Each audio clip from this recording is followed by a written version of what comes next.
Welcome to another edition of Vikings at Home. I'm your host, Gabe Henderson, and we have a great show for you tonight, getting you up to speed on all things Vikings related, both on and off the field. ESPN's Ryan Clark is stopping by to give us his take on the current state of the Vikings and what the purple and gold would need to do in the coming weeks and months to set themselves up for success in 2021. We'll also take a look at the important role that the Twin Cities Orthopedics Performance Center and the Vikings have played in getting Minnesotans vaccinated. And if you stick around to the end of tonight's episode, we may have a little fun guest appearance from the one and only Paul Allen. But first, as we mentioned, Ryan Clark is stopping by to give us his take on the current state of the Vikings. All right, now I have the special privilege of being joined by ESPN's Ryan Clark. You see him on Get Up, First Take, NFL Live. Now he joins me virtually here inside the TCO studios. And Ryan, you're a former Pro Bowler, former Super Bowl champion, but a lot of people don't know you are a movie guru. And I got to bring up a quote that you said about the Vikings last year when they were 0-4. And verbatim, you said, "My panic level about the Vikings is Samuel L. Jackson, snakes on a plane high." Explain that. Hey, man, you remember Samuel L., bro? And it's so crazy. I had a dream about this movie when they were previewing it, right? Mm-hmm. I was my first camp in Pittsburgh, bro. I jumped out of the bed because the snake jumped at me like it did in of the trailer. And you remember, bro, when Samuel L. realized there was snakes on the plane, he said, "There's Mickey Ficky snakes on this Mickey Ficky plane." And that's where I was, because I don't know if you have the context. I picked the Vikings to win the NFC North in the offseason. I thought with a healthy Dalvin Cook, I honestly knew what Justin Jefferson was. We all knew Adam Thielen. And so I thought to myself, hold on, this is a team that can win it. I trained Cam Dantzler in the offseason, and so I was like, I knew what type of corner he could be. I'm a huge Harrison Smith fan. Mm-hmm. You know, I expected Daniil to be healthy up front. You got a linebacker that goes sideline to sideline. So I was like, oh, this team's gonna, and I was gonna like make the sexy pick. And I was like, there's snakes on this Mickey Ficky plane, because I was just dead wrong, bro. I had sold out though. I had been selling out for an offseason. Mm-hmm. I don't get OTAs. Mm-hmm. I couldn't get training camp and preseason games, so I couldn't back off the take. You know what I mean? So at that point, I was that shook up. Miles in the air, and there are snakes loose on the plane, and I don't even like snakes, bro. You know what I'm saying? So that's where I was, man. I just remember sitting there, and you know how it is. They'll give you a rundown, but some of those things, you know, you don't have. Mm-hmm. And that day they were changing around the rundown. And man, when they sent me that, as soon as they said, "Well, this is gonna be your question," I was like, "Oh, exactly what my panic level." I was ready to roll. Well, my job is to hold you accountable, because Vikings fans didn't forget that. So I had to give you a chance to explain yourself. But here we are. In the offseason, the Vikings make all these moves. Patrick Peterson, Dalvin Tomlinson, Xavier Woods. What's your confidence level right now? I think you're confident that they understood that was a need. Obviously, if you go back to the draft last year, you get Cam Dantzler in the 3rd round, who I knew from personal experience was a first-round talent. Mm-hmm. And I think you started some of that toward the end of the season. You have a guy in Harrison Smith who's just a perennial Pro Bowler. He gives you all-pro level and caliber play year in and year out. Now it's about what Patrick Peterson you get. Yeah. Do you now get motivated all-pro Patrick Peterson to team up with this group of young corners, with a group of safeties that can really play? Obviously, you get a guy who was looking to have a prove-it year, Xavier Woods, coming from Dallas. He's on a 1-year deal. He understands how well he has to play in order to get the contract that he wants when the salary cap bumps back up. And so when you look at this team, I think they're poised to make a run. Right now, you still can't put them over the Green Bay Packers, but when you look at a team like the Chicago Bears, who basically has me with red hair playing quarterback, you expect them to be better. The Detroit Lions had one really good player. He ain't there no more. You expect the Minnesota Vikings to be better. And then you expect this is a team that has an opportunity to compete for the NFC North, but at the least get one of those 7 playoff spots now that you have extra wild cards. Let's stick to the safety spot because you played safety in the league. I mean, you made your Pro Bowl in your 10th season. Harrison Smith going into year 10, playing his best ball. I know you're a wine drinker. I am also, and I keep saying he's like a Pinot Noir. He's aging like fine wine. But what's the secret sauce? What is the secret sauce for a safety playing at his level and at your level when you were in year 10? I think you slow down a bit, but the game slows down. Right? When you're young, everything's about athleticism, all the plays I can make by the hustle and the effort. And those things are still there.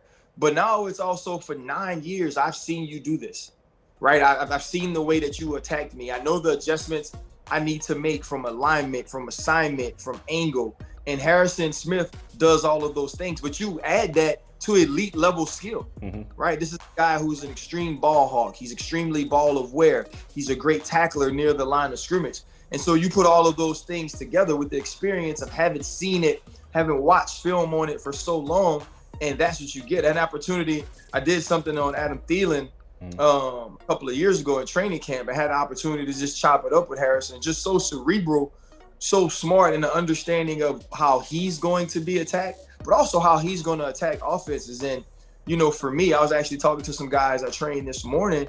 For me, year 7 to year 11 were my best years of football, kind of that sweet spot. The same for like elite, I think, track guys, you know, 100 and 200 meter guys. And I expect Harrison to have a great year, especially now being surrounded with some of the best talent he has on the back end.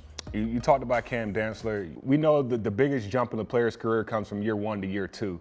What do you think his ceiling is heading into year 2 of his career? He's going to be a guy we speak about in Pro Bowl contention each and every year. I think a player that reaches all pro caliber at some point.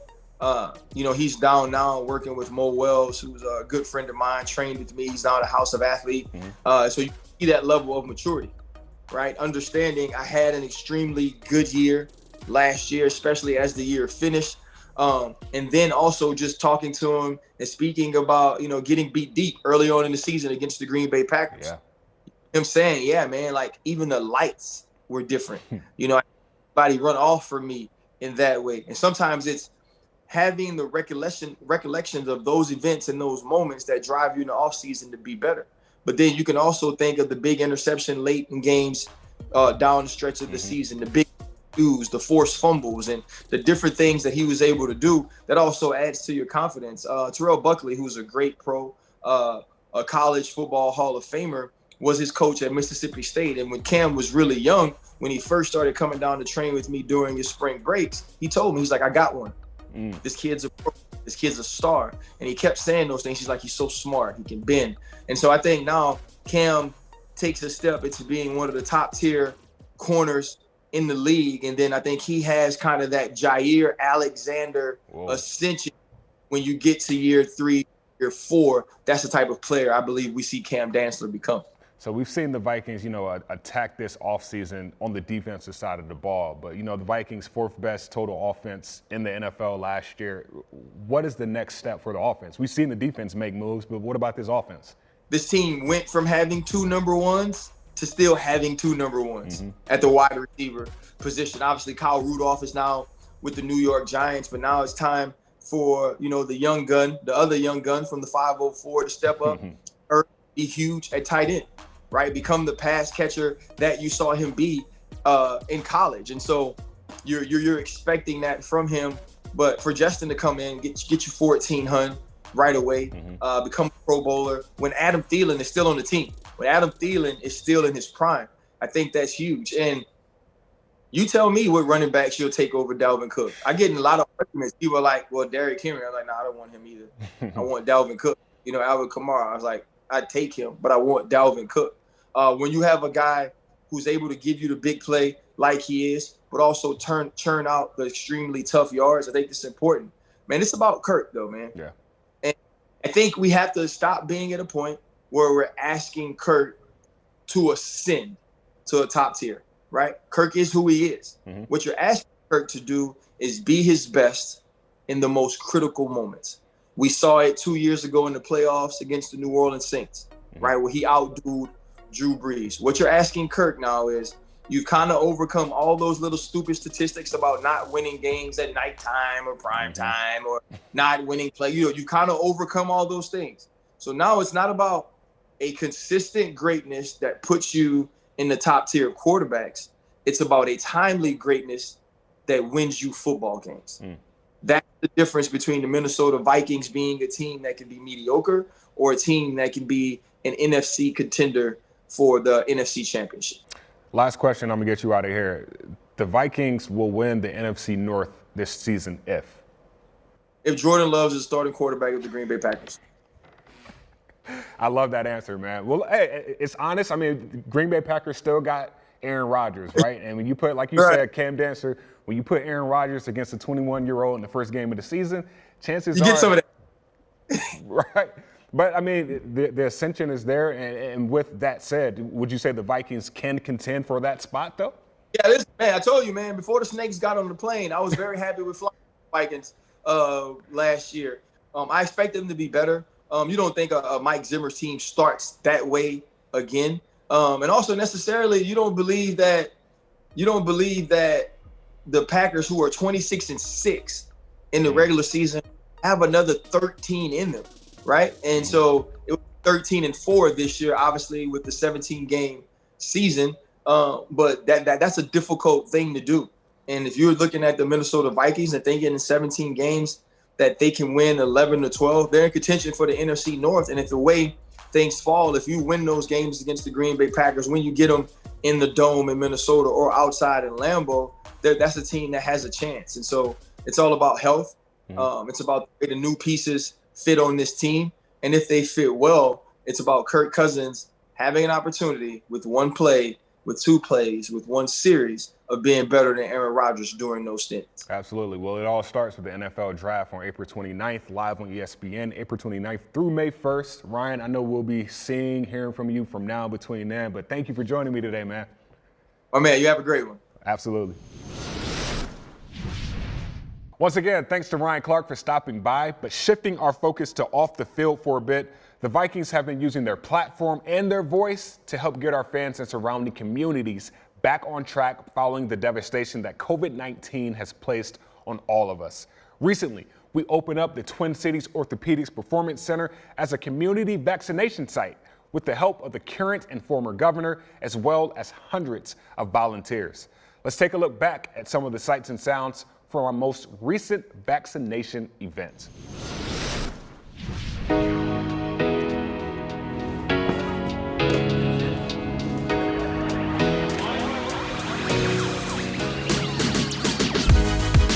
All of the work that goes into this was empty yesterday. It's just really great to see this in action, and I think the story that needs to be told, looking at this massive, efficient operation, a lot of work that's done behind the scenes and a lot of folks to thank. When we asked if we could help, there was no hesitation whatsoever from the Minnesota Vikings of coming out, giving us their facility, helping make this happen and create this space so that we can vaccinate. So Andrew, thank you. Thank you for that work. Sports can help unite people, can create positivity and hope for Minnesotans after an extremely challenging year. Our goal as the Minnesota Vikings is to welcome our fans back to US Bank Stadium this fall. As Governor Walz said, we know that in order to do that, we need to get Minnesotans to get vaccinated as quickly as possible.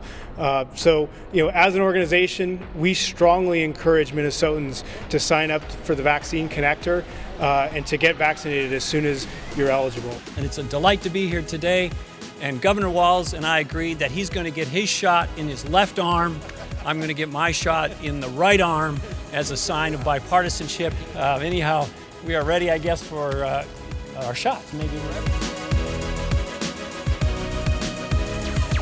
It was super important for me to get vaccinated, not just for myself, but for the spread of the COVID-19. I have two small girls at home, my wife at home.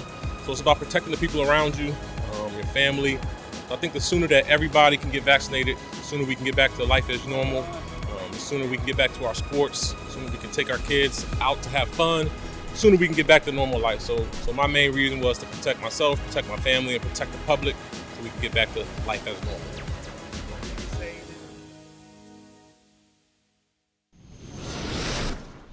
Be sure to visit Vikings.com for info on the next vaccination event taking place here at the Twin Cities Orthopedics Performance Center. But guys, that will be all for this edition of Vikings at Home. But we will be back before you know it. So mark your calendars for April 22nd for our upcoming draft preview episode of Vikings at Home. In the meantime, stay tuned to Vikings.com and all of our social channels for the most up-to-date coverage of the team. Before we go, I feel we should end this episode on a high note.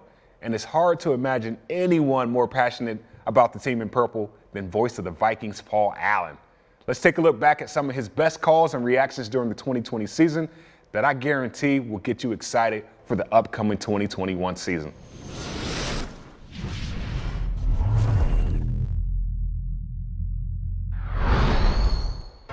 Discretion is the better part of valor, somebody once said. 1st and 10, Minnesota, I formation, handoff, Dalvin, some room to the left side. Shakes on a Texan at the 35 to the 40. Ooh, Dalvin almost got loose. That safety read just saved the day for everything that is Houston. 9-yard run, 2nd and 1, 4 minutes to go from the first victory of the year. Let's go! Pollard, the tailback, play action out of the shotgun. Oh! Over the middle, interception. You heard the analyst scream because Eric Kendricks left his feet like Superman for the interception. And like 2017 when he picked him off, Eric Kendricks has picked off Andy Dalton again. Vikings ball. 3rd and 10, Cousins back to pass, stands in the pocket, steps up, dump left to Cook. Now he has to shake on a linebacker. Good luck, 5'8". First down, 30 to the 35 near side. Dalvin Cook to the 38-yard line. It was a catch in the left flat, and he had in front of him a linebacker for the Lions, Jamie Collins Sr., and he just shook him out of his cleats for a catch and run of 17. Cousins from under center goes back to pass. Straight drop, passing right. Jefferson, yes, on the run. 40-30, angles left to the 20, and he is gone! 71-yard touchdown by this dynamic rookie, Justin Jefferson. His first in the National Football League, and it's 23-12, Vikings. 4th and 9, Wilson and Kendricks mugging the A-gap. Now Wilson backs off, pulls out of the shotgun. 4th and 9, the Vikings do blitz. Nick steps up, he's gonna loft it, and Anthony Miller can't bring it in at the 5. It was off the fingertips of Anthony Miller, and the Vikings have turned over the Bears on downs. Holy cow, that was nervous time in Chicago. Cousins takes the snap on 2nd and 3, gives it to Dalvin, shakes a tackle at the 6, another at the 5, he's out to the left, touchdown! What a great run by Dalvin Cook, his 2nd rushing touchdown this game, and it's 16-3 Minnesota. I'd love to see BB be the guy to catch this touchdown. 2 receivers left and right. Cousins back to pass, fires to the end zone, yes! Touchdown Vikings! Chad Beebe! Well done! Your first National Football League touchdown has made everybody forget about the muff, and it's tied the game at 27. Chad Beebe! From the 50, Cousins with a screen left to Dalvin. Gets the 50, angles right, ambles to the first down, cuts right 35, makes a Packer miss, and is loose! Touchdown! 4 touchdowns today for Dalvin Cook. That's a 50-yard run, and Minnesota leads 27-14.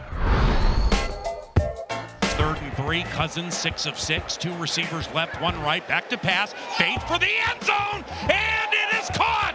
Touchdown! Adam Thielen with a 17-yard touchdown. He caught it on Buster's screen. It was a one-handed, left-handed grab, and the Vikings have taken a 6-0 lead. 28-22 Vikings, Green Bay with no timeouts.